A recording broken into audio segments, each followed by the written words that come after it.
Welcome to my presentation. My name is Christopher Penrose. I'm a visual arts teacher, but like many of you, I've taught many subjects over the years. I've taught over 15 years experience, mostly at the middle to junior high age. This presentation is a collection of my thoughts and ideas that I've gathered during the lessons that we have created in the posts that I've read. This visually interesting graphic was created using Twitter responses connecting people from around the world. I'm using it as a visual representation of my meaningful concept lesson in which I had students recording themselves in front of a green screen to show different locales across the globe. The outcome is a grade 9 social studies one in which students show their understanding of their worldview and explain factors that influence it. This montage is what I envisioned what a student might create while completing my memorable concept lesson. The idea was to have students collect digital images from around the school and put them together in a cohesive manner and provide rationale for their choices. At the end of the project, students would have explored how art is everywhere and met the outcome of providing examples of the principles of designs in a unique and dynamic way. This image of multiple paths is a visual representation of my first artifact in my online portfolio. The artifact was about web resources and the theme of accessibility, which led me to the concept of universal design for learning. Basically, learning opportunities should provide multiple paths to success, and this visual represents that concept and is important to keep in mind as we create.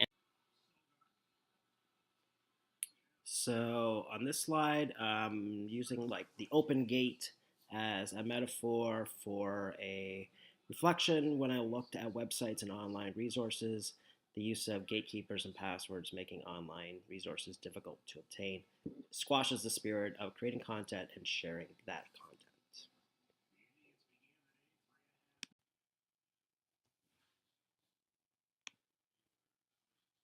The telescope is a metaphor for how we often view other teachers from afar, but I recommend inviting yourself in and seeing what other colleagues are doing. There's always someone somewhere doing it better than you. I was fortunate enough to watch a teacher at my school use green screen, and this helped me make it possible for me.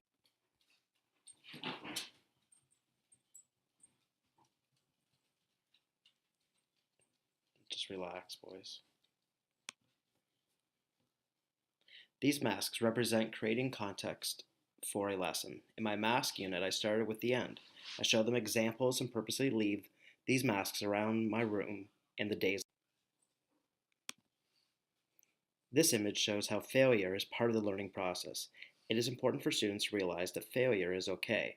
In creating any lesson, it is important that students know they can go back and try again and dust themselves off and get back.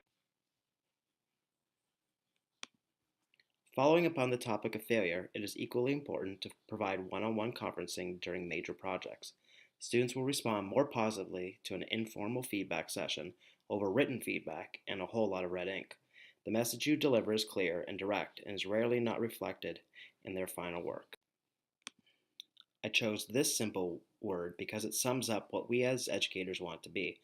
We want to inspire young minds to be interested in what we are teaching, and we want them, in turn, to inspire others.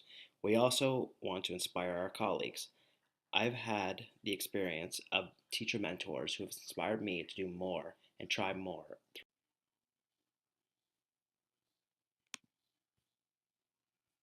I included this image to show how far we have come with computers in school.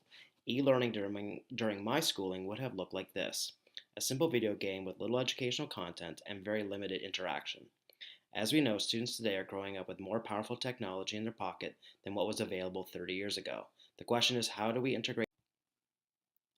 This is what e-learning looks like today in many classrooms. Often students are using technology in a way that helps them solve a problem. They have more control over how to use digital information and can show that learning in a multitude of ways. Creating e-learning experiences in any subject matter today is part of our regular planning.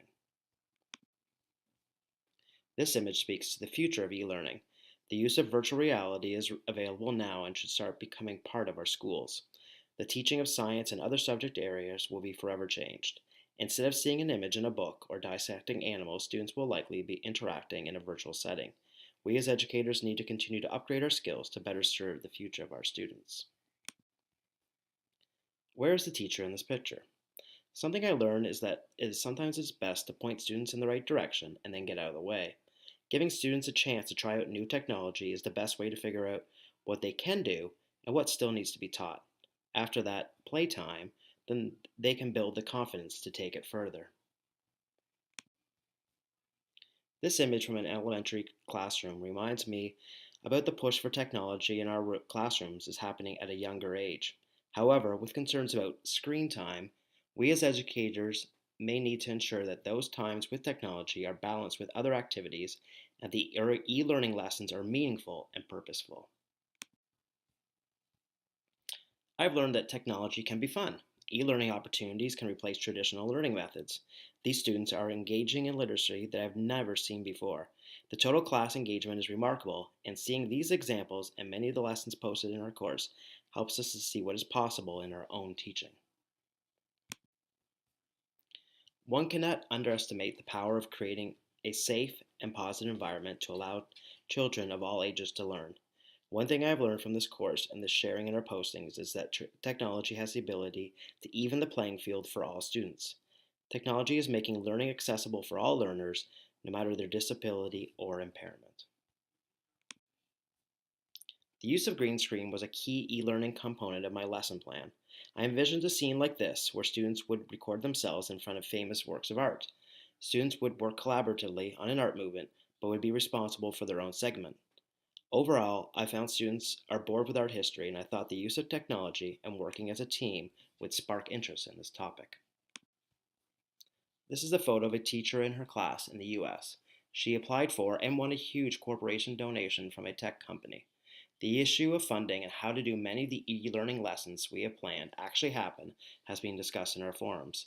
The use of private commercial funds and grants are a great way to boost the acquisition of technology. You just need to know where to look. We as educators have an opportunity to be at the forefront of engaging young learners. As a teacher with over 15 years experience, I have learned that you may not remember every student, but they will remember you. By continuously getting better at our craft and by taking these types of courses and sharing resources, we are creating more memorable learning experiences for our students. Thank you for watching my presentation.